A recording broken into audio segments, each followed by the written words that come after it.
Assalamualaikum warahmatullahi wabarakatuh. Kembali lagi di channel Portal Dimensi dan tentunya masih bersama saya Kang Selamat di sini. Kali ini Kang Selamat akan membawakan kisah yang berjudul Getih Sukmangkara. Kutukan masa lalu yang bangkit untuk membalas dendam nyawa. Cerita ini ditulis oleh Ristori, dan sebelum kita masuk ke ceritanya, buat kalian yang belum subscribe channel ini, tekan tombol subscribe-nya terlebih dahulu dan tekan tombol notifikasinya agar kalian tidak ketinggalan cerita terbaru dari Portal Dimensi. Gak usah berlama-lama lagi, langsung saja kita masuk ke ceritanya. Getih Sukmangkara.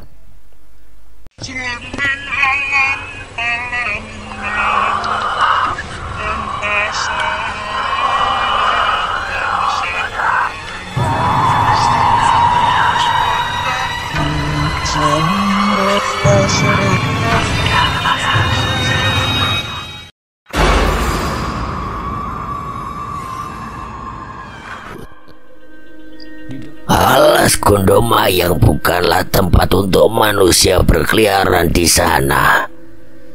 Tidak hanya Nyai Sinorowengi, banyak makhluk halus lainnya yang juga bersemayam di hutan itu. Meski dirimu memiliki kekuatan untuk menghadapinya, namun dengan jumlahnya pasti akan sangat kewalahan. Yondra, nah ada aku sama Mbah Rajiman kan jadi gak kewalahan toh. Aku tahu mengenai hal itu. Bukan hanya Gondomayang yang berbahaya.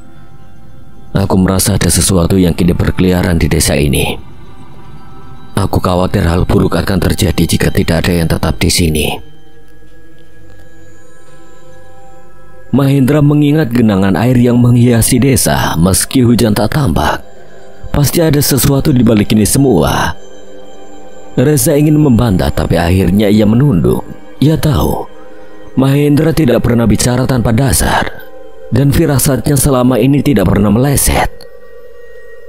Angin malam berhembus lebih dingin dari biasanya. Di kejauhan, suara burung hantu terdengar sekali, lalu hilang.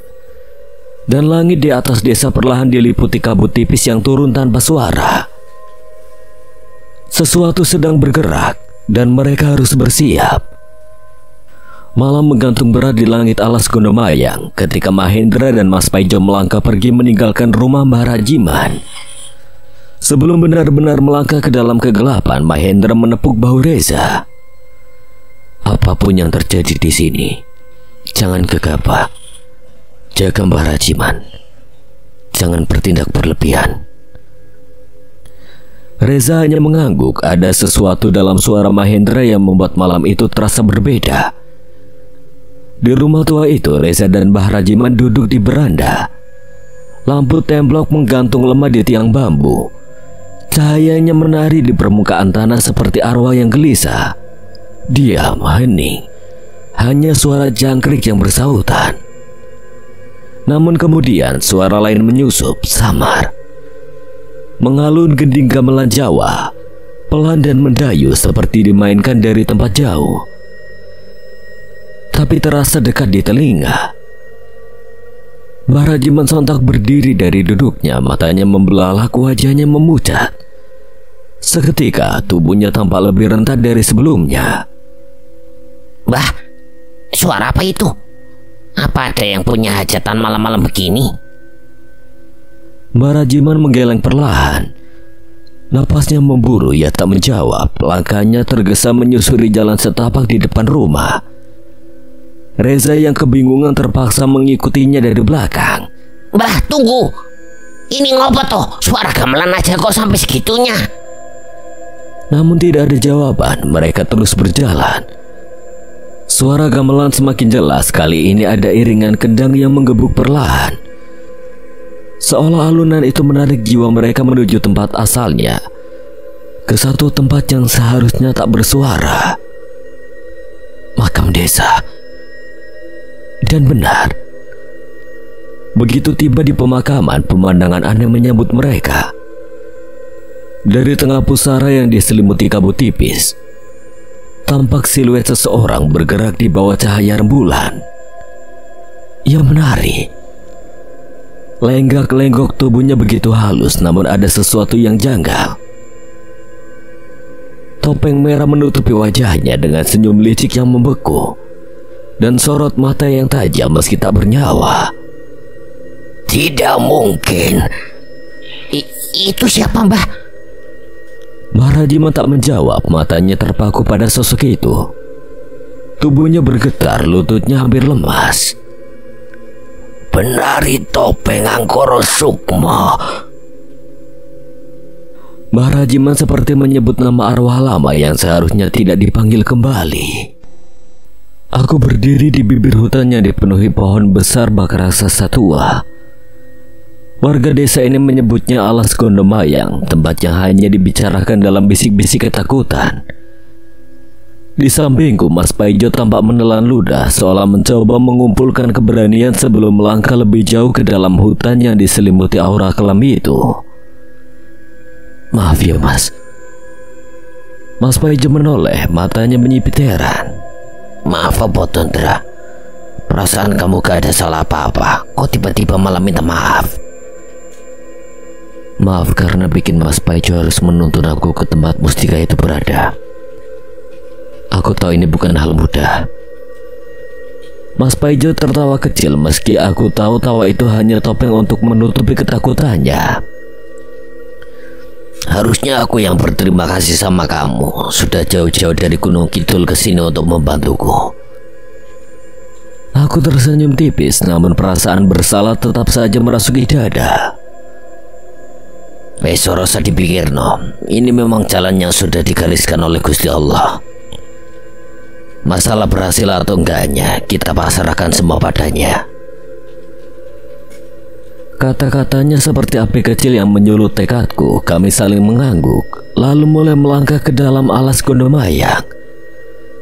Hanya satu lampu petroma kecil milik Mbah Rajiman yang menjadi penerangan kami di tengah-tengah kegelapan pekat ini. Hawa dingin langsung menyergap saat kami menjejakkan kaki di dalam alas. Bau bangkai dan anyir darah bergantian menghiasi udara, membuat napasku terasa sesak. Tiba-tiba suara cekikikan mengerikan terdengar dari dahan pohon di atas. Mas Paijo sontak meloncat kaget, tangannya refleks mencengkram erat tas yang dibawanya. Apa kui? Pandangan kami tertuju pada asal suara itu. Sesosok wanita dengan rambut menjuntai panjang menatap kami dengan tatapan tajam yang menusuk jiwa. Matanya kosong seolah tidak memiliki bola mata. Namun tatapannya begitu menusuk hingga membuat Mas Paijo spontan membuang muka. Aku baru pertama kali melihat kuntilanak seperti ini, Dra. Ternyata serem banget, Jo. Gak apa-apa, Mas, cuekin aja. Dia cuma menguji nyali kita. Mas Paijo baca ayat kursi saja dalam hati. Itu akan membuat setan-setan seperti mereka tidak berani mengganggu kita. Mas Paijo mengangguk pelan lalu mulai melafalkan doa dalam hati. Bibirnya bergerak tanpa suara, namun aku bisa melihat raut wajahnya yang mulai sedikit lega. Perjalanan terasa semakin panjang. Setiap langkah kami seperti menginjak bumi yang bukan lagi milik manusia. Sekilas beberapa kali kulihat sosok samar-samar, kadang hanya bayangan yang melintas cepat, kadang sepasang mata yang muncul lalu hilang di batang pohon tua. Namun kami tetap melangkah meski napas kami semakin terengah-engah. Semakin dalam kami masuk, aura negatif semakin kuat terasa. Udara seolah semakin berat. Seakan seluruh hutan ini hidup dan menatap kami dengan mata kelam. Hingga tiba-tiba aku menghentikan langkah, samar-samar ku dengar suara kunyahan seperti binatang buas yang sedang menyantap mangsanya. Kenapa, Dra? Aku mengangkat tangan memberi isyarat agar Mas Paijo tetap di belakangku. Ku dekatkan telunjuk ke bibir, memintanya diam. Suara kunyahan itu semakin jelas, menggema di antara kesunyian hutan. Langkah kami pelan-pelan menembus semak-semak yang rapat, kabut makin tebal. Namun aku bisa melihat siluet samar di depan sana. Sosok itu membungkuk, tubuhnya kurus kering, kulitnya pucat keabu-abuan. Rambutnya yang kusut menjuntai panjang menutupi wajahnya yang keriput. Di sekelilingnya tergeletak 3 tubuh manusia yang sudah sebagian membusuk, terlilit akar-akar besar yang membelit mereka seperti ular raksasa. Mas Paijo terbelalak saat melihat jasad-jasad itu. Tubuhnya gemetar hebat, suaranya nyaris putus. Iya Gusti, itu Mbak Karno dan 2 dukun dari desa sebelah. Aku menggertakkan gigi, jantungku berdegup keras. Aura sosok di hadapan kami sangat kuat dan sangat gelap. Ia bukan makhluk biasa, ia sesuatu yang jauh lebih tua, lebih gelap. Mas, tetap di belakangku. Firasat buruk menyelimuti dada. Aku yakin kalau sosok ini mirip dengan yang menyerang batinku sewaktu membantu selamat. Tiba-tiba sosok itu berhenti bergerak. Tangannya yang kurus kering tadi masih menggenggam seonggok daging berdarah. Ia mendongak perlahan, punggungnya menegang seperti binatang buas yang siap menyerang. Lalu dengan gerakan cepat, ia menoleh ke arah kami. Matanya merah menyala, seperti bara api yang menyala-nyala. Giginya panjang tak beraturan, berlumuran darah segar. Wajahnya penuh kerutan, seperti kulit yang telah dikeringkan oleh matahari. Rambutnya menjuntai panjang seperti ijuk, sebagian menempel di dahinya yang lebar dan kotor. Itu Nyai Sinorowengi. Sudah kuduga kalau dia adalah Nyai Sinorowengi, sosok yang menyerangku sebelumnya. Namun aku tidak menyangka kalau aura dari makhluk itu benar-benar mengerikan hingga bulu kuduku berdiri sendiri, seolah jiwa ini menolak untuk menghadapi makhluk itu. Aku memejamkan mata, menamangi diri dengan ayat-ayat suci untuk mengusir perasaan aneh yang menyelimuti dada. Berani sekali manusia mengganggu makan malamku. Langit tiba-tiba seperti runtuh, tekanan udara berubah menjadi lebih berat, membuat langkah kami semakin berat. Jari-jariku gemetar meski ku tekan dalam genggaman. Sosok itu berdiri perlahan, merangkak seperti binatang buas. Kain lusuh menutupi sebagian tubuhnya, namun tidak bisa menyembunyikan kulitnya yang seperti kayu lapuk, penuh benjolan dan bekas luka. Mas Paijo, menjauh dari tempat ini. Tapi Indra, kamu gimana? Tidak apa-apa, Mas. Pergi sekarang. Aku tidak bisa membiarkan dia ikut terseret dalam bahaya yang bahkan belum bisa aku takar. Aura makhluk di depan kami begitu kelam, seperti berasal dari zaman di mana manusia belum mengenal doa. Mas Paijo ragu sejenak, lalu mundur beberapa langkah. Aku menarik napas panjang dan menyentuh cincin di jari kanan. Batu pancasona yang tertanam di dalamnya memanas pelan, memancar redup di antara gelapnya alas Gondomayang. Aku hendak memusatkan tenaga untuk mengantisipasi jika Nyai Sinorowengi menyerangku, tapi semuanya terlambat. Dalam sekejap sosok itu menghilang dari pandangan. Aku baru sempat mengepalkan tangan ketika hawa dingin menampar dari arah kanan. Terlambat, terlalu cepat. Cengkeramannya mencekat leherku begitu kuat, begitu dingin seperti es bercampur bisa. Mataku membelala, wajah nenek tua itu kini hanya sejengkal dari wajahku. Matanya merah padam, mulutnya menyeringai memperlihatkan gigi penuh darah. Dia tidak mengumpat, tidak bicara, tidak tertawa, hanya menatapku seperti seekor binatang yang menemukan mangsa segar. Tubuhku dilempar begitu saja, melesat seperti karung jerami ke batang pohon besar di belakangku. Suara kayu retak menggema, aku jatuh tersungkur, tanah lembab menempel di wajahku. Tubuhku bergetar, darah menetes dari ujung bibir. Aku harus mengimbangi kecepatan makhluk itu. Aku mulai membaca amalan. Suara lirihku tenggelam di antara desiran angin malam. Tubuhku mulai menghangat. Ajian Wiraga Kencana akan membuatku lebih mudah menghindari serangan makhluk itu. Namun sebelum amalan itu sempurna, Nyai Sinorowangi sudah kembali berada di hadapanku. Tendangannya menghantam rusukku dari samping. Tubuhku terpental lagi. Perih menjalar di sekujur sisi tubuh. Napasku tercekat. Dia terlalu cepat. Aku merangkap menarik sisa-sisa tenaga. Tangan kananku bergerak sembari merapal mantra ajian Braja Musti. Kukerahkan tenaga dari titik tengah dadaku menuju telapak tangan. Sekali serangan ini kena, harusnya bisa menghentikan pergerakan makhluk itu.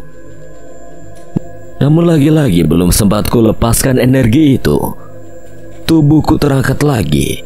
Cengkramannya kembali ke leherku yang mengayunkan tubuhku ke tanah, lalu menyeretku melewati akar-akar besar dan semak berduri. Tanah menempel di wajahku, rasa sakit mulai memburamkan penglihatan. Tapi aku tidak bisa menyerah. Kukerahkan ajian Braja Musti sekali lagi. Kupusatkan energi ke tangan kiri, mencoba menghantam sisi tubuhnya, tapi dia seperti sudah tahu setiap apa yang akan aku lakukan. Tangannya melesat lebih dulu. Jari-jarinya menekan bahuku dan tubuhku kembali terlempar keras menabrak pohon yang lain. Aku terbaring di tanah, punggungku terasa panas, sakit menjalar sampai ujung jari. Namun yang paling menyakitkan adalah kesadaran bahwa makhluk ini, dia lebih kuat, lebih cepat, dan lebih tahu dari yang seharusnya. Apapun ajiannya aku gunakan, dia selalu satu langkah di depan, seolah dia bisa membaca pikiran dan setiap pergerakan yang ingin aku lakukan. Tidak ada pilihan lain. Kupaksakan diri untuk berdiri. Tanganku terangkat ke arah langit, memanggil tombak Madusena. Kali ini Nyai Sinorowangi berdiri diam tidak jauh dariku, mulutnya menyeringai. Kau memiliki pusaka yang bagus, tapi itu tetap tidak akan menuai hasil yang berbeda. Kita lihat saja. Tombak Madusena bergetar pelan di telapak tanganku. Ujungnya menyala samar saat aku genggam erat. Cahaya putih dari batu panca putih yang berada di mata tombak mulai menyelubung. Di depan sana Nyai Sinorowangi hanya berdiri diam menyeringai. Ia tidak takut, tidak gentar sedikit pun, seolah tombak ini hanya mainan anak kecil di matanya. Manusia selalu menyangka senjatanya cukup untuk membunuhku.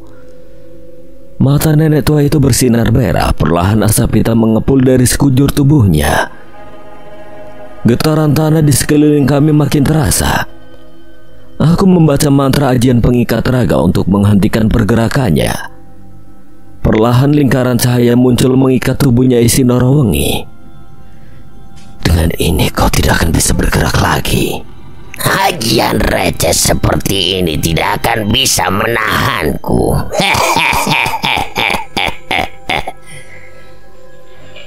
Belum sempat aku membalas perkataannya, tiba-tiba aura kelam di tubuhnya semakin besar. Ajian pengikat ragaku dipatahkan dengan mudah. Seketika tali-tali itu meledak, terbakar dan meleleh oleh aura hitamnya. Ia bahkan tidak berusaha kabur, justru melangkah mendekat. Semua ajianmu tidak akan cukup untuk melawanku, bocah manusia. Aku melompat ke samping. Tombak Madusena kembali ku genggam dengan dua tangan. Dengan satu gerakan ku baca amalan dan cahaya di ujung tombak itu memancar terang. Ku tarik ke belakang lalu ku lempar ke langit. Dengan keras aku memukul tombak Madusena dengan ajian Braja Musti sekuat tenaga. Berputar seperti bor, memekik di udara lalu melesat ke arah tubuh makhluk itu. Namun yang terjadi berikutnya membuat napasku tercekat. Dengan satu pukulan dari tangan kirinya yang berasap hitam, Nyai Sinorowangi menghentikan serangan itu. Tombak Madusena terpental ke samping, tidak melukai sedikit pun. Tidak mungkin. Serangannya bahkan mampu melukai Surogantru dihalau hanya dengan satu pukulan. Dan yang paling mengejutkan, pukulan itu mirip dengan ajian Braja Musti milikku. Tapi ada sesuatu yang lebih kelam di dalamnya. Seolah dia menggunakan ajian yang sama namun tercemar oleh ilmu hitam. Aku berdiri terdiam tapi hanya sekejap. Satu-satunya yang tidak boleh kulakukan sekarang adalah menyerah. Kutarik tasbih kecil dari saku celanaku, kugulungkan ke tangan kanan, melilit erat dan memusatkan energi pancasona ke dalamnya. Asap putih mengepul di tanganku. Tasbih itu berubah seperti bara terang. Dan tanpa suara aku melompat ke arahnya. Kugunakan beraja musti yang telah bercampur dengan kekuatan tasbih. Kenapa manusia tidak pernah menyerah meski yang dilakukannya itu sia-sia? Ia mengangkat tangan kanan dan dari balik kabut hitam muncullah aura tinju yang mirip dengan milikku. Tapi aura itu berdenyut seperti bernapas dan beracun. Dengan satu hentakan kaki aku melesat untuk menyerangnya. Namun Nyai Sinorawangi mengikuti pergerakanku. Kedua tinju kami bertemu. Ledakan cahaya terjadi di antara kami. Tanah terbelah. Pohon-pohon di sekitar bergoyang hebat dengan daun yang berguguran. Apa hanya ini yang bisa kau lakukan? Nyai Sinorawangi menekan serangannya membuat tinjuku terdorong. Hingga akhirnya aku terlempar seperti daun di tengah angin ribut. Tubuhku menghantam tanah keras, darah muncrat dari mulutku. Tulang belulangku seperti dihantam palu. Serangan ini benar-benar menyerang hingga ke batinku. Rasa sakitnya tidak hanya dari luar, tapi juga di seluruh organ dalamku. Aku mencoba kembali bangkit meski tertatih akibat luka yang aku terima. Nyai Sinorawangi menyeringai. Kau cukup hebat, masih bisa bertahan setelah terkena serangan itu. Manusia biasa mungkin sudah hancur berkeping-keping. Aku tidak membalasnya, masih mencoba mengatur napas agar tetap bisa berdiri. Hingga suara dari kejauhan memecah keheningan. Mahendra! Aku menoleh dari arah semak belukar. Mas Paijo muncul sambil berlari. Di tangannya benda kecil bersinar biru. Itu mustika, ia menemukannya. Namun Nyai Sinorawangi juga menyadarinya. Matanya bersinar terang. Aura tubuhnya berubah menjadi lebih gelap. Ia meraung, suaranya seperti lolongan ribuan roh kelaparan. Berani sekali kau membawa mustika itu. Mas Paijo dalam bahaya. Makhluk itu pasti akan mengincarnya untuk mengambil mustika itu. Aku harus menahannya. Mas Paijo, lari! Bawa mustika itu kembali ke desa sekarang! Aku tidak peduli lagi dengan tubuhku yang nyaris remuk dari saku belakang. Ku genggam gantungan kunci berbentuk pedang kecil. Ku cengkeram erat dan dalam sekejap pedang kecil itu berubah seukuran pedang pada umumnya. Ujungnya bersinar putih keperakan. Bilahnya memancarkan aura langit. Nyai Sinorawangi terdiam, wajahnya berubah, sorot matanya menyala merah darah. Kini bukan karena lapar, tapi terlihat seperti menyimpan dendam. Pedang itu? Kenapa pedang Candraloka berada di tanganmu? Aku tersentak. Dirinya mengetahui pusaka yang diwariskan Eyang Sena ini. Ini adalah warisan dari keluargaku. Apa? Kau jangan bilang kau keturunan Prabu Rekso dari kerajaan Astana Loka. Untuk kesekian kalinya aku dibuat terkejut. Bagaimana dia bisa tahu mengenai hal itu? Hanya orang-orang tertentu saja yang mengetahui hal tersebut. Bagaimana kau bisa mengetahui hal tersebut? Apa kau hidup di zaman yang sama dengannya? Kerajaan itu dan Prabu Keparat itulah alasanku mengambil jalan ini. Aku ingin menghancurkan dirinya beserta darah keturunannya. Dan kini di hadapanku ada darah keturunannya. Sudah pasti tidak akan kau biarkan kau keluar hidup-hidup dari tempat ini.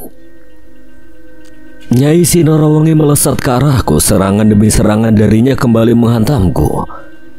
Kali ini lebih cepat, lebih buas. Beberapa serangan dapat kutangkis dengan pedang Candraloka. Tapi tetap saja tubuhku terpukul berkali-kali. Tulang-tulangku berteriak. Tubuhku sudah hampir sampai batasnya. Nyai Sinorowangi tidak memberiku waktu untuk melakukan serangan balik. Namun di tengah serangannya ia lancarkan itu, tiba-tiba tangan besar melewati sampingku. Tinju raksasa muncul dari kegelapan, menghantam tubuh Nyai Sinorowangi dan melemparkannya sejauh beberapa meter. Aku terdiam dengan napas tersengal. Namun tidak ada waktu bagiku untuk mengatur napas karena penasaran dengan sosok yang membantuku.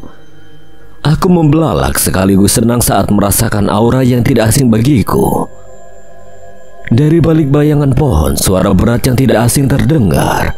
Sepertinya kau sangat kerepotan, Yosena. Tubuh tinggi menjulang, rambut panjang sebahu, mata merah menyala namun penuh ketegasan. Taring yang keluar dari mulutnya menghiasi senyum yang terpancar di wajah sosok itu. Yai Jologantro.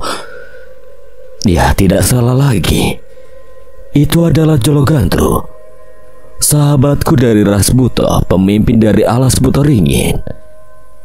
Terakhir kali aku bertemu dengannya saat berada di alam lain gerbang arwah. Tapi bagaimana bisa dia berada di sini? Belum sempat menanyakannya, Yai Buto menoleh ke arah Nyai Sinorowangi yang mulai bergerak kembali. Ia menatapku sebentar lalu melangkah ke depan.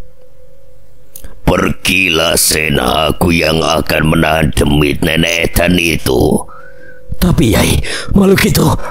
Aku tahu, Sena, aku hanya akan menahannya lalu pergi. Temui aku di alam bawah sadarmu, kita perlu bicara soal dia. Aku terdiam, namun tetap menuruti apa keinginannya. Aku berbalik dan mulai berlari menuju tempat Mas Paijo, menuju harapan kecil yang masih tersisa. Di rumah tua itu, Reza dan Mbah Rajiman duduk di beranda. Lampu templok menggantung lemah di tiang bambu. Cahayanya menari di permukaan tanah seperti arwah yang gelisah. Diam, hening, hanya suara jangkrik bersautan. Namun kemudian suara lain menyusup, samar. Mengalun gending gamelan Jawa, pelan dan mendayu seperti dimainkan dari tempat jauh, tapi terasa dekat di telinga. Mbah Rajiman sontak berdiri dari duduknya, matanya membelalak, wajahnya memucat. Seketika tubuhnya tampak lebih rentah dari sebelumnya. Mbah, suara apa itu? Apa ada yang punya hajatan malam-malam begini? Mbah Rajiman menggeleng perlahan, nafasnya memburu. Ia tak menjawab, langkahnya tergesa menyusuri jalan setapak di depan rumah. Reza yang kebingungan terpaksa mengikutinya dari belakang. Mbah, tunggu, ini ngopo toh? Suara gamelan aja kok sampai segitunya. Namun tidak ada jawaban, mereka terus berjalan, suara gamelan semakin jelas. Kali ini ada iringan kendang yang menggebuk perlahan, seolah alunan itu menarik jiwa mereka menuju tempat asalnya, ke satu tempat yang seharusnya tidak bersuara. Makam desa, dan benar. Begitu tiba di pemakaman, pemandangan aneh menyambut mereka. Dari tengah pusara yang diselimuti kabut tipis, tampak siluet seseorang bergerak di bawah cahaya rembulan. Menari. Lenggak-lenggok tubuhnya begitu halus, namun ada sesuatu yang janggal. Topeng merah menutupi wajahnya dengan senyum licik yang membeku, dan sorot mata yang tajam meski tak bernyawa. Tidak mungkin. Itu siapa, Mbah? Mbah Rajiman tak menjawab, matanya terpaku pada sosok itu. Tubuhnya bergetar, lututnya hampir lemas. Penari topeng Angkara Sukma. Suara gamelan itu makin jelas, mengalun pelan namun menusuk telinga. Seperti gending yang biasa diputar saat perayaan, tapi iramanya terasa sumbang. Lirih, menggigilkan bulu kuduk.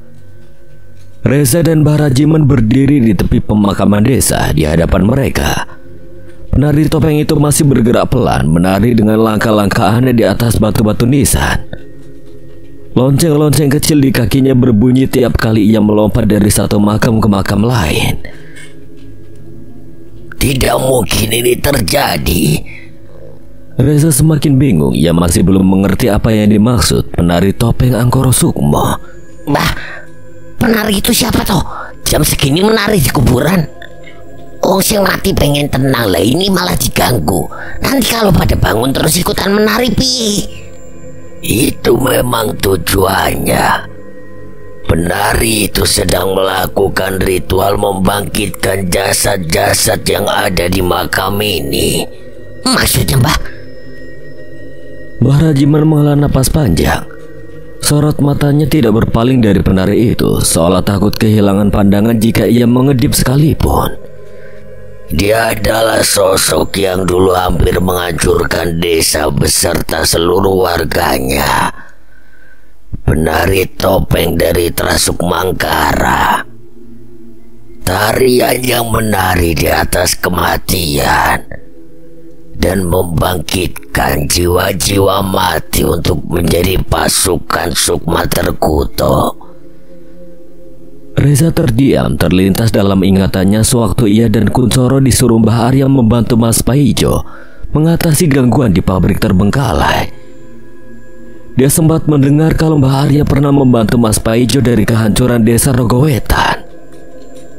Apa sosok itu yang dulu dikalahkan Mbah Arya, Mbah? Benar.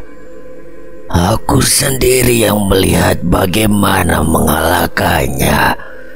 Seharusnya dia tidak bisa bangkit lagi karena tidak ada penerus dari Trasuk Mangkara. Namun kenyataannya di depan mata tidak bisa dibantah. Penari itu mengenakan kain panjang hitam dan topeng merah berhiaskan garis hitam. Gerakannya anggun tapi mencekam. Seolah tubuhnya bergerak tanpa tulang, tangannya menari di udara, kakinya menapak ringan pada nisan-nisan, seakan tak tersentuh di dunia ini. Kita harus menghentikan dirinya. Yowes, Mbah, diparani wae. Mereka berdua segera beranjak menghampiri penari itu yang berada di tengah pemakaman. Belum terlalu dekat, tiba-tiba penari itu berhenti, langkahnya membeku. Kepala bertopengnya menoleh perlahan. Ia sadar ada yang memperhatikannya. Udara mendadak lebih berat. Suara gamelan lenyap begitu saja, berganti keheningan sunyi. Angin tidak berhembus. Bahkan jangkrik pun tidak berani bersuara. Penari itu menatap lurus ke arah Reza dan Mbah Rajiman. Rupanya aku kedatangan tamu. Sosok bertopeng itu turun dari nisan, berdiri tegak di tengah pemakaman. Ia tak bicara, tak bergerak, hanya dia menatap mereka. Tidak banyak orang yang berani datang saat tarian mayit berlangsung. Langkahnya maju satu tapak, lonceng di kakinya kembali berbunyi. Kini tidak lagi nyaring, tapi terdengar seperti lonceng pemanggil arwah. Mbah Rajiman maju selangkah, berdiri di hadapan Reza. Namun Reza justru menyamping dan memilih berdiri di samping Mbah Rajiman. Siapa kau sebenarnya? Apa hubunganmu dengan Trasuk Mangkara? Sosok itu tidak langsung menjawab. Ia menoleh ke sisi lain, seolah mendengar bisikan dari makam-makam yang mengelilinginya. Yang aku warisi bukan nama tapi dendam. Dendam yang pernah dikubur oleh desa ini. Tapi sekarang aku tidak akan gagal untuk membalaskan dendam darah Trasuk Mangkara. Reza melangkah maju setengah badan, meski degup jantungnya tidak bisa dia kendalikan. Mas penari, malam-malam gini masih joget di tengah kuburan lagi. Kasihan yang sudah mati, Mas. Malah loncat-loncat di atasnya. Nek mereka pada bangun ikut joget piye? Kan serem-serem asik jadi nih. Penari itu menoleh padanya, dan untuk sesaat, hanya sesaat, Reza merasa di balik topeng itu ada seulas senyum. Namun detik berikutnya hawa berubah lagi, lebih pekat, lebih menyesakan. Kehancuran di Sarokawetan hanya tinggal hitungan jam. Tepat di bulan purnama ke-100 aku akan menghabisi kalian semua. Hehehe, sembarangan yang ngomong. Main hancur-hancurin aja. Bahrajiman melirik ke arah Reza, entah mengapa anak itu tidak menunjukkan rasa takut sedikit pun. Seperti orang yang sudah dilatih keras untuk tetap tenang meski lawan di hadapannya mungkin lebih kuat. Penari topeng itu berdiri tegak di tengah pemakaman, tubuhnya diam namun hawa yang terpancar dari tubuhnya mulai terasa semakin berat. Tiba-tiba ia menangkupkan kedua tangan di depan dada. Suaranya lirih seperti gumaman orang tidur, tapi penuh daya. Kalimat-kalimat aneh meluncur dari mulutnya. Bahasa yang tak dipahami manusia biasa, tapi mampu mengguncang tanah yang selama ini menyimpan ketenangan para arwah. 3 kali kakinya menghentak tanah dengan keras. Angin malam mendadak mengamuk. Bambu-bambu meliuk, dedaunan berterbangan dan suara burung hantu melengking tinggi. Tanda alam mulai terganggu. Apa yang dia lakukan? Membangunkan yang sudah mati. Reza yang berdiri di samping Bahrajiman langsung merapatkan jaketnya, tubuhnya menggigil. Bukan karena dingin, tetapi karena firasat buruk yang mendadak menancap di hati. Hal yang paling mengerikan pun terjadi perlahan. Tanah-tanah kuburan menggembung, bergerak hingga dari dalamnya menyembul jasad-jasad manusia. Reza menahan napas, matanya membelalak tak percaya. Kejadian ini sama seperti kejadian di Lembah Sangkarogo. Mbah, itu beneran bagi semua, Mbah. Jasad-jasad itu mengenakan pakaian compang-camping. Sebagian masih memakai kain kafan yang telah membusuk, sebagian lagi memakai pakaian zaman dulu yang penuh dengan lumpur dan darah kering. Bola mata mereka kosong, tapi kepala mereka tetap mengarah ke satu titik, ke Reza dan Bahrajiman. Wajah-wajah rusak, daging yang terkelupas, lidah menjulur, bau anyir dan tanah basah memenuhi udara. Penari topeng itu tertawa, suara tawanya menggema, nyaring dan menusuk sanubari. Ini baru awal dari kehancuran, Rajiman. Malam ini kau akan lihat sendiri kenapa Gede Sukmangkara tidak pernah mati. Bahrajiman mencengkram kepala tangannya. Reza mengedarkan pandangan. Jasad-jasad itu mulai melangkah pelan, mengepung mereka berdua dari segala arah. Lebih baik kamu pergi dari sini, Le, biar aku yang menahan mereka di sini. Reza menoleh, sempat ingin membantah, tapi tatapan Bahrajiman tegas. Tidak ada ruang untuk berdebat. Namun Reza sudah tidak sama dengan Reza yang dulu. Ia memang tidak sekuat Mahendra, tapi dia punya caranya sendiri. Sejak memakai cincin peninggalan Terasuk Majati, rasa takut seolah tertahan dan memaksanya untuk tetap berani. Alih-alih lari keluar pemakaman, Reza justru menunduk. Mengambil beberapa batu kecil dari sekitar nisan, ia menumpuknya di bawah bajunya, lalu menyempalkan beberapa ke dalam saku. Apa yang kau lakukan? Cepat pergi dari sini. Aku gak akan pergi, Mbah. Mahendra dan Baharia sudah ngasih kepercayaan untuk membantu Mbah Rajiman dan Mas Paijo. Apapun permasalahannya. Kalian ini memang terlalu mirip dengan Arya, tapi aku tidak bisa melindungimu dengan sosok sebanyak ini.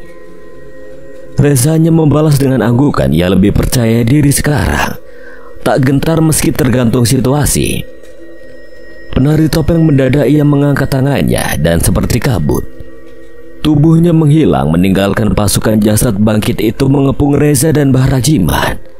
Bah, dia kabur. Tidak, dia bukan kabur. Dia membiarkan makhluk-makhluk ini menghabisi kita dulu. Bahrajiman melangkah maju, tasbih di tangan kanannya mulai berputar. Lantunan ayat-ayat suci mengalun dari bibirnya. Suaranya tenang, dalam seperti sungai yang mengalir di tengah badai. Jasad-jasad itu mengeram. Sebagian mulai menghindar, namun yang lainnya tetap merangsek maju. Uap putih mulai mengepul dari tubuh mereka, seolah bacaan itu menyakiti mereka, membakar dari dalam. Reza melihat celah. Dengan satu gerakan cepat ia membaca satu baris ajian dalam hati. Watu Roso. Lalu ia melempar batu ke arah jasad terdekat. Seketika batu itu meledak seperti petasan besar. Mayat itu terpental, hancur sebagian tubuhnya. Le, jangan rusak jasad mereka. Kita harus tetap memakamkannya lagi nanti. Oh iya, maaf Mbah, lali aku. Kali ini Reza mengubah target lemparan batu ke arah tanah untuk menciptakan ledakan yang menghempaskan mayat-mayat itu. Lemparan kedua dan ketiga meledak nyaris bersamaan. Mayat-mayat itu terdorong mundur, beberapa terlempar kembali ke dalam kuburannya sendiri. Barajiman terus membaca ayat-ayat suci sebagai pelindung dari serbuan makhluk-makhluk kegelapan. Namun jumlah mereka terlalu banyak. Jangan sampai dikelilingi. Fokus ke yang paling dekat. Siap Mbah. Reza melompat ke belakang Nisan, melempar dua batu sekaligus. Suaranya seperti dentuman drum di tengah medan perang. Barajiman melangkah semakin ke tengah. Bacaan ayat sucinya semakin lantang. Satu persatu jasad roboh. Asap hitam mengepul keluar dari dalam tubuhnya. Barajiman terus melakukan hal yang sama pada jasad lainnya. Akan tetapi umur tidak bisa disembunyikan. Kelelahan mulai menyerang karena menghindar setiap serangan yang datang. Tangan Reza terus bergerak. Satu persatu batu ajian Watu Roso melesat ke arah jasad hidup yang merangsek mendekat. Dentuman demi dentuman meledak di udara. Aroma tanah basah bercampur bau busuk daging busuk memenuhi hidung. Ayo maju tapatai sisi-sisi. Di sisi lain, Barajiman sudah mulai kehabisan tenaga. Umur memang tidak bisa membohongi. Menghindari setiap serangan dari mayat-mayat itu saja sudah membuatnya kelelahan.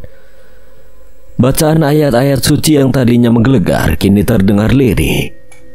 Bibirnya gemetar, tangannya memegang tasbih mulai lemas, keringat dingin mengucur deras. Napasnya ngos-ngosan, fokusnya menjadi buyar hingga tiba-tiba sebuah tangan kurus dari dalam tanah mencengkeram kuat pergelangan kakinya. Barajiman seketika terjatuh, tubuhnya mengguling di atas tanah pemakaman yang becek. Ia ingin bangkit, namun kembali terjatuh akibat pergelangan kaki yang terkilir. Dalam keadaan masih terduduk di tanah, 5, 6, bahkan 7 jasad hidup bergerak mendekatinya. Mata kosong mereka seperti tidak sabar melahap tubuh renta itu. Bah!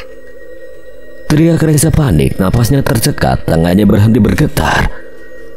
Batu-batu yang tadinya siap dilempar kini terjatuh dari genggamannya. Ia segera berlari ke arah Barajiman, melewati nisan-nisan yang hancur, namun belum sempat sampai. Dua tangan lainnya menyergap lengan bajunya dari belakang. Tubuh Reza terhentak dan langsung terjerembab ke tanah, wajahnya menabrak lumpur. Ia menoleh panik dan berusaha melepas cengkeraman dua sosok mengerikan yang menyeretnya.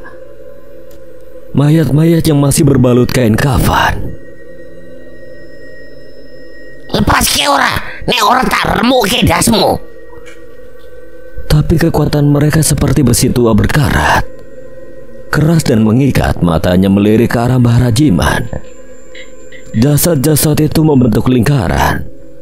Mereka mengangkat tangan bersiap mencabik, namun di detik-detik terakhir, tubuh-tubuh mereka terhenti. Beku seolah ada tali gaib tak kasat mata yang menahan gerakan mereka.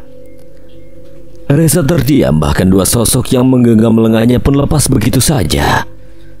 Ia terduduk ke tanah, terengah, sorot matanya menatap heran. Apa yang terjadi? Dan saat itulah suara itu datang, lembut tapi dalam. Lantunan ayat suci menggema dari arah gerbang pemakaman. Langkah kaki pelan namun mantap menggetarkan tanah di antara kabut pekat dan nisan-nisan tua. Seorang lelaki parubaya muncul, rambutnya memutih sebagian. Sorot matanya tajam tapi damai. Di tangan kanannya tergenggam sebuah tasbih yang selalu menghiasi jemarinya. Itu dia, Arya Sena Jayandaro. Mbak Arya. Reza menyeringai saat melihat sosok Mbak Arya yang datang di waktu yang tepat. Dirinya jadi sedikit lega karena kehadiran Mbak Arya. Sementara itu Mbah Rajiman yang masih duduk di tanah mengangkat kepala. Sorot matanya yang semula penuh letih kini berubah haru. Senyum kecil muncul di bibirnya yang kering. Arya. Mbah Arya melangkah mendekat. Lantunan ayat suci terus mengalir dari bibirnya. Setiap kata seperti cambuk cahaya yang mengikat seluruh makhluk kelam di pemakaman itu. Mayat-mayat yang mematung itu perlahan jatuh ke tanah. Asap hitam mengepul dari tubuh-tubuh mereka. Apa kau tidak apa-apa, Rajiman? Tidak apa-apa, hanya sedikit terkilir. Baguslah, setidaknya kau tidak jadi santapan mereka. Rupanya kau tidak pernah berubah ya, Arya. Mbah Arya menundukkan kepala, jari telunjuknya mengarah ke kepalanya. Sopo sing ngomong ora berubah, iki wis akeh wane. Mbah Rajiman tertawa. Sudah lama sekali ia tidak menerima candaan dari sahabatnya itu. Sementara itu Reza masih terduduk di tanah memandangi Mbah Arya dan Mbah Rajiman yang sedang tertawa. Namun keheranan mulai menyelimutinya. Heran kenapa Mbah Arya datang ke sini seorang diri. Ia mencoba mengedarkan mencari keberadaannya, mungkin saja sedang bersembunyi di balik batu nisan. Tapi nihil, tidak ada tanda-tanda keberadaan siapapun. Satu suara tawarannya terdengar persis di belakang telinganya. Reza membelalak. Bulu kuduknya seketika berdiri. Reza menoleh pelan dan seketika nyaris melompat mundur. Tepat di sampingnya berdiri sosok gondrong berkulit kelam. Gigi-gigi kuningnya menyeringai, mata besarnya melotot, dan ia tampak seperti baru keluar dari lubang sumur keramat. Jangkrik! Makhluk itu tertawa keras, menepuk-nepuk perutnya sendiri. Oh edan, malu terkutuk siluman gondrong. Sialan. Makhluk itu adalah Kuncoro yang tanpa Reza sadari sudah berada di sebelahnya. Takut dia. Sopo sing ora wedi kalau lihat rupamu dari jarak dekat kayak gitu ah? Halah, alasan wae. Reza ingin menjita kepalanya, namun Kuncoro dengan gesit menghindar. Mbah Arya yang sedang memapa Mbah Rajiman membawanya untuk kembali ke rumah untuk diobati. Namun sebelum itu ia berteriak pada dua pemuda yang berlarian di tanah pemakaman. Reza, Coro! Reza dan Kuncoro yang masih berdiri di tengah-tengah pemakaman sontak menoleh. Kalian urus sisanya, aku dan Mbah Rajiman menunggu di rumah. Reza dan Kuncoro saling tatap ingin menolak yang diperintahkan, namun sebelum mereka bisa berucap untuk menolak, di kejauhan Mbah Arya mengangkat kepalan tangannya ke arah mereka. Kepalan tangannya selalu melesat tatkala mereka membuat masalah ataupun menolak perintah darinya.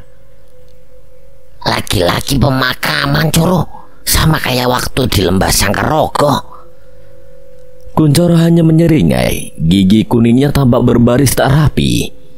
Yo nek Mbah Arya wis ngomong lawan setan salah yo tak lakoni ya. Tapi kalau nolak, kamu tahu sendiri toh konsekuensinya gimana. Mereka berpaling ke belakang, hanya tinggal beberapa jasad hidup yang masih berkeliaran. Sisanya sudah terkapar, kembali seperti asalnya. Beberapa bahkan sudah mulai menghitam dan mengering di bawah cahaya rembulan. Ya wis ayo ndang dirampungno.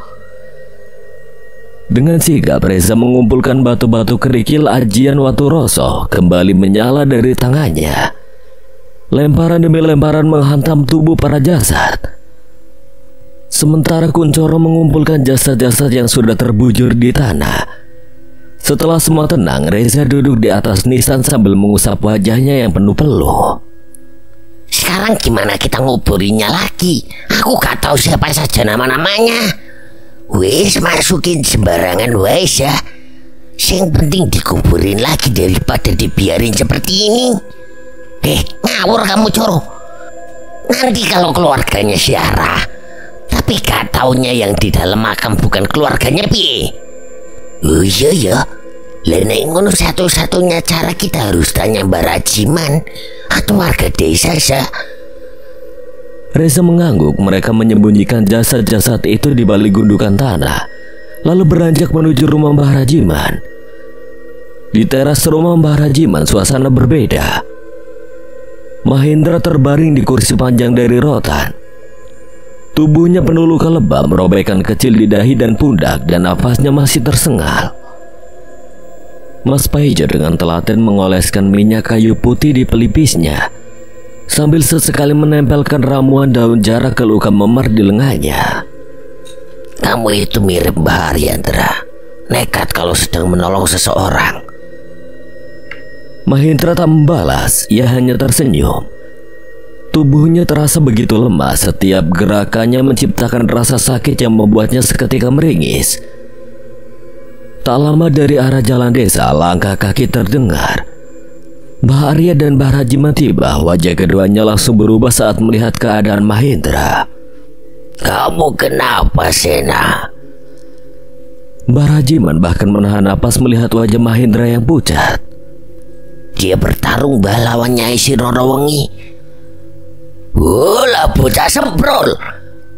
Aku bilang kan tunggu Simbah datang kalau ingin menghampiri demit itu. Kenapa masih nekat juga?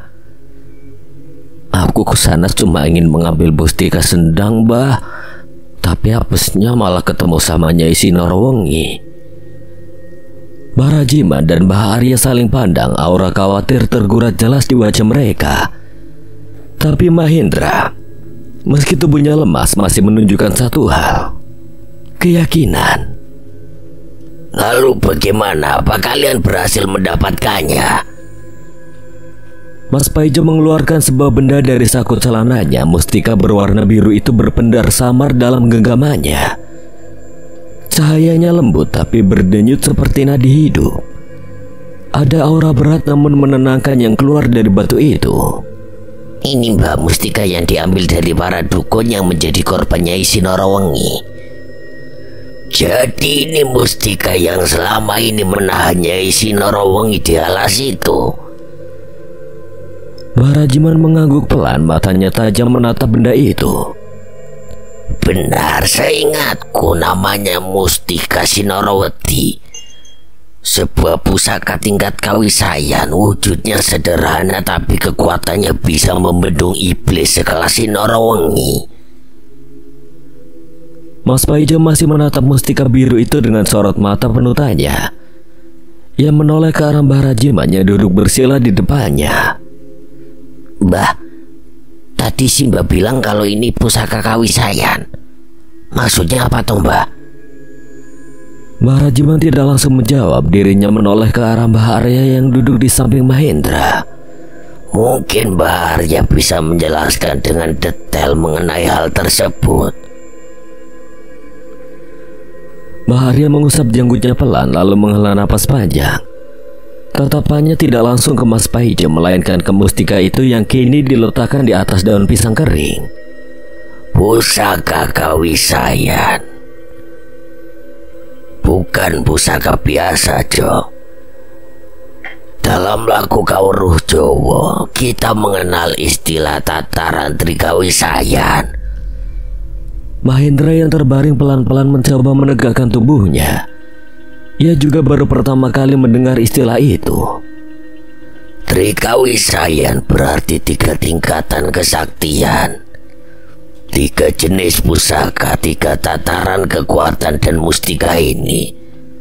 Sinoroweti termasuk dalam tataran tertinggi. Mas Paijo mengangguk pelan, masih menunggu penjelasan lebih lanjut. Mbah Arya mengangkat 3 jari, satu persatu ia tunjukkan sambil menjelaskan. Yang pertama, Pamoring Raga. Ini yang paling dasar disebut juga sebagai jimat kaulo. Biasanya diwariskan dalam keluarga, fungsinya untuk perlindungan fisik. Tidak semua orang bisa memahaminya, tapi banyak dari kita pasti punya. Entah cincin, keris kecil, atau kain pembungkus yang disimpan rapi di lemari. Itulah pamoring raga. Lalu yang kedua, Akayomi Sukma, disebut juga sebagai pusaka madya. Tingkatannya di atas jimat kaulo. Pusaka jenis ini punya roh penjaga, energi leluhur atau makhluk halus yang sudah diikat melalui tirakat dan puasa panjang. Biasanya dipakai oleh para sesepuh atau orang yang hidupnya sudah nyepi dari urusan duniawi. Ini bukan benda sembarangan, mereka yang memegang harus kuat secara batin. Contohnya cincin Pancasona milik Mahendra dan cincin Sukma Jati milik Reza. Itu termasuk pusaka madya. Mbah Arya menatap mereka satu persatu, lalu perlahan menurunkan jarinya yang terakhir. Dan yang terakhir, yang tertinggi, Wahyu Manunggaling Kawisayan. Seketika suasana terasa lebih berat, angin malam seolah berhenti berhembus. Pusaka tingkat ini bukan cuma menyimpan kekuatan, tapi menyatu dengan pemiliknya. Ia hanya akan bisa digunakan oleh yang terpilih, entah karena garis keturunan atau karena restu dari alam itu sendiri. Biasanya pusaka ini menjadi penentu arah zaman. Mahendra menatap mustika itu dalam-dalam. Aura dari batu biru itu kini terasa lebih berat di dadanya. Bukan semata benda, tapi seolah ada kesadaran yang tersembunyi di dalamnya. Makanya tadi aku bilang pusaka ini bukan sekedar batu. Ini termasuk dalam tataran Wahyu Manunggaling Kawisayan. Bisa jadi dulu para leluhur menyegel Nyai Sinorowengi dengan ini karena hanya pusaka setara inilah yang bisa membendung kekuatan sekelas dirinya.